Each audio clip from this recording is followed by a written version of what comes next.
अप्रैल 24। हमारी प्रतिदिन की रोटी मिनिस्ट्रीज की ओर से आप सभी को सलाम।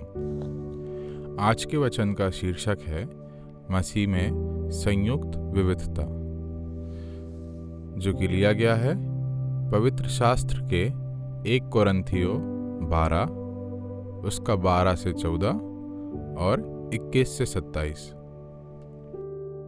क्योंकि जिस प्रकार देह तो एक है और उसके अंग बहुत से हैं, और उस एक देह से सब अंग बहुत होने पर भी सब मिलकर एक ही देह हैं, उसी प्रकार मसीह भी है। क्या यहूदी हो, क्या यूनानी, क्या दास, क्या स्वतंत्र, एक ही आत्मा के द्वारा एक देह होने के लिए बपतिस्मा लिया, और हम सब को एक ही आत्मा पिलाया गया, इसलिए कि देह में एक ही अंग नहीं परंतु बहुत से हैं।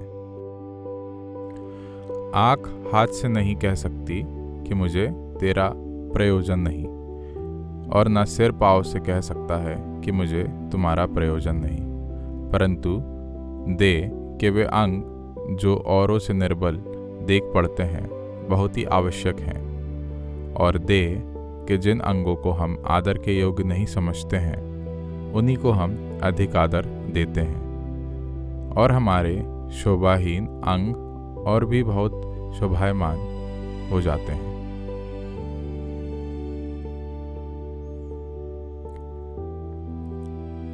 फिर भी हमारे शोभायमान अंगों को इसका प्रयोजन नहीं, परंतु परमेश्वर ने देह को ऐसा बना दिया है कि जिस अंग को घटी थी उसको और भी बहुत आदर हो, ताकि देह में फूट ना पड़े, परंतु अंग एक दूसरे की बराबर चिंता करें।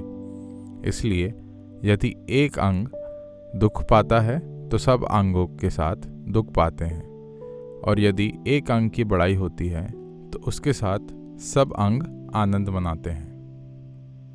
इसी प्रकार कि तुम सब मिलकर मसीह की एक देह हो और अलग अलग उसके अंग हो।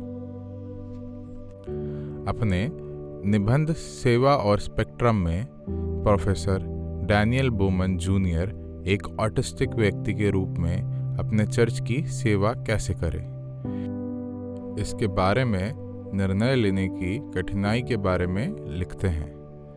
वह बताते हैं ऑटिस्टिक लोगों को हर बार आगे बढ़ने के लिए एक नया रास्ता बनाना पड़ता है, एक अनोखा रास्ता जो ध्यान में रखता है मानसिक, भावनात्मक और शारीरिक ऊर्जा, अकेले रिचार्जिंग समय, संवेदी इनपुट और आराम स्तर, अपना समय।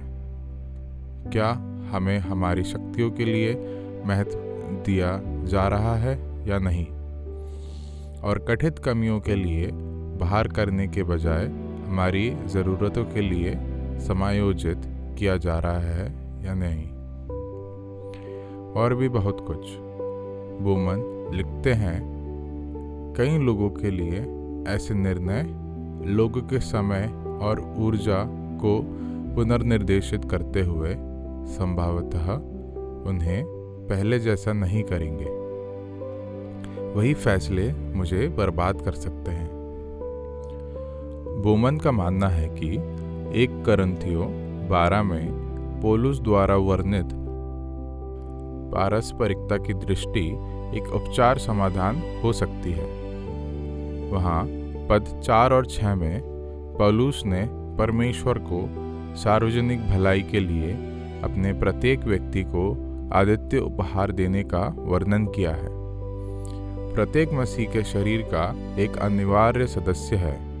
जब चर्च प्रत्येक व्यक्ति की आदित्य परमेश्वर प्रदत्त सोच, विचार, धारणाएं और उपहार को समझते हैं, तो हर किसी पर एक ही तरह से मदद करने के लिए दबाव डालने के बजाय वे अपने सदस्यों को उन तरीकों से सेवा करने के लिए समर्थन दे सकते हैं जो उनके उपहारों के अनुरूप हों। इस तरह प्रत्येक व्यक्ति समृद्धि और पूर्णता पा सकता है और मसीह के शरीर में अपने मूल्यवान स्थान पर सुरक्षित रह सकता है। इसे लिखा गया है मोनिका लारोज ने। आप दूसरों के अनूठे उपहारों से कैसे धन्य हुए हैं? चर्च सेवा के विविध तरीकों को कैसे प्रोत्साहित कर सकते हैं? आइए हम प्रार्थना करें। प्रिय परमेश्वर, हम सभी को आदित्य रूप से बनाने के लिए आपका धन्यवाद। मसीह के शरीर के प्रत्येक सदस्य को महत्व देने में मेरी सहायता मदद करें। आमीन।